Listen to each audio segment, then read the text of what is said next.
brought to you by Summercool. Pack कर दे summer cool. Summer cool cooler हवा ऐसी छोड़े पूरी फैमिली को ठंडक से जोड़े। समरकूल लाइफ बनाए वंडरफुल।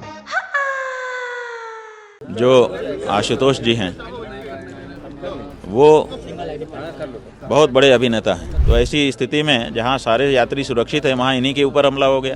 देश जानना चाहता है कि असली हिंदू कौन है, नकली हिंदू कौन है। जान पर बचाने के लिए टॉयलेट में गए, ठीक है, बिल्कुल सही है। नमस्कार, मैं गौरव कुमार पांडे और इस वक्त महाराज जी हमारे साथ हैं। महाराज जी, आशुतोष ब्रह्मचारी ने एक बड़ा गंभीर एक तरह से आरोप लगाया। सुबह जो है उन पर रीवा एक्सप्रेस में हमला हो जाता है, नाक पर, चेहरे पर, हाथ पर चोट लगने की बात कहते हैं।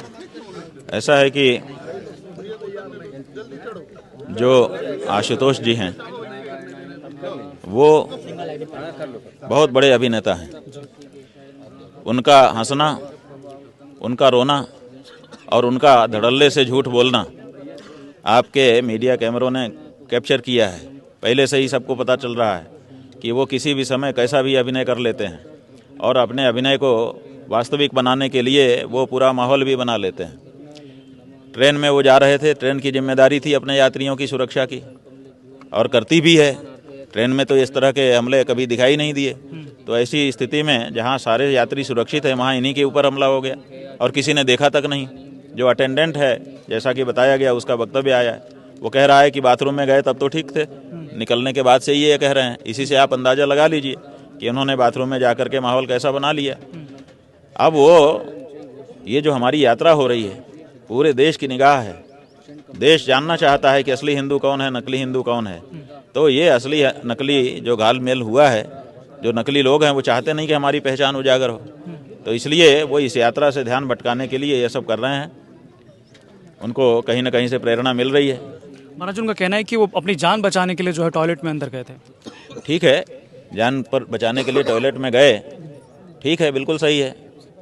तो बाहर हमला हुआ ना, तो उसको किसी ने देखा क्यों नहीं? ट्रेन जो है सुनसान थी, कोई था नहीं ट्रेन में। वो तो पता चल जाएगा कि किस डब्बे में कितने लोग यात्रा कर रहे थे। रिजर्वेशन रहता है, पता चल जाता है। उन्होंने अपनी शिकायत में ये भी लिखा कि 21 लाख रुपए जो है इनाम रखा गया था, नाक काट कर जो लेकर आएगा उनकी। हाँ, ठीक है, ये समाचार माध्यमों से हमको भी ये जानकारी हुई थी।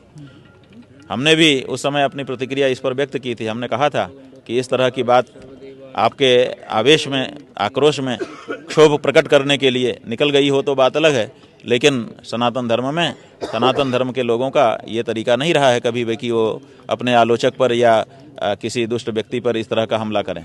वो ये काम नहीं करते हैं। जो आक्षेप, आरोप, लांछन लगाया गया है उसका न्यायालय में तर्कों के साथ, प्रमाणों के साथ उत्तर दिया जाएगा। तो इसके लिए तो हम लोगों ने पहले ही से खंडन कर दिया था और कोई भी व्यक्ति जो सनातन धर्म का पालन करने वाला है वो इस तरह की बात नहीं करता है। और जो घटनाएं हुई हैं, जैसे कि बताई जा रही हैं, वो अपने आप में कह रही हैं कि ये बनावट की गई है। साथ ही साथ हम ये मांग करना चाहेंगे कि सबसे पहले तो अगर उनके ऊपर सचमुच हमला हुआ है तो उनको पकड़ा जाना चाहिए, हमलावरों को। और दूसरे, बहुत तगड़ी सुरक्षा उनकी सरकार को दे देना चाहिए। अगर उनको एसपीजी देने की ज़रूरत हो तो एसपीजी दे देना चाहिए, लेकिन उनकी सुरक्षा की जानी चाहिए। उनके ऊपर किसी भी प्रकार का हमला हो हमको स्वीकार नहीं है। इस घटना से पहले महाराज जी उन्होंने ये भी आरोप लगाया, हालांकि एक बयान दिया था कि ये यात्रा जो हिंदुओं को बरगलाने की यात्रा है।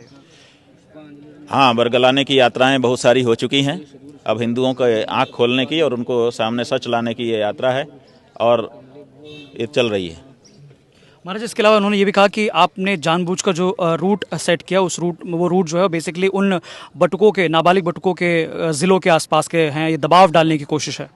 ऐसा है कि हमारी यात्रा से जिस पे दबाव पड़ना चाहिए उस पे पड़ रहा है। ये यहाँ के सूबे के मुख्यमंत्री के ऊपर दबाव डालने की यात्रा है। हमारे यहाँ नियम है कि जब हम किसी विशिष्ट स्थान पर जाते हैं तो उसको दाहिने करके जाते हैं। तो हम काशी से निकले, हमारे पास थोड़ा समय हमको रखना था, क्योंकि हम चाहते थे कि 5, 4, 3, 2, 1 ऐसी गिनती हो ताकि लोगों का ध्यान इस तरफ आकृष्ट हो। तो हम इसीलिए थोड़ा पहले से निकले। अब हम सीधे कैसे चले जाते, तो हमने थोड़ा सा ऐसे परिक्रमा करके नैमिषारण्य तीर्थ जा करके वहाँ से आने का सोचा है। अब उसमें कौन सा जिला आ रहा है, कौन सा जिला नहीं आ रहा है, और हमको अभी ठीक से पता भी नहीं है कि किस गांव के वो लड़के हैं और उनका क्या परिचय है, और ना हम ये करना चाहते हैं, क्योंकि अगर करें तो वो भी ठीक नहीं होता है। तो ऐसी परिस्थिति में हमारी जानकारी में ये सब कुछ नहीं है और हम कोई प्रभाव नहीं डालना चाहते हैं। हम आपके माध्यम से कहना चाहते हैं कि जो सच हो वही कहिए, अगर झूठ बोलेंगे तो वो ठीक नहीं है।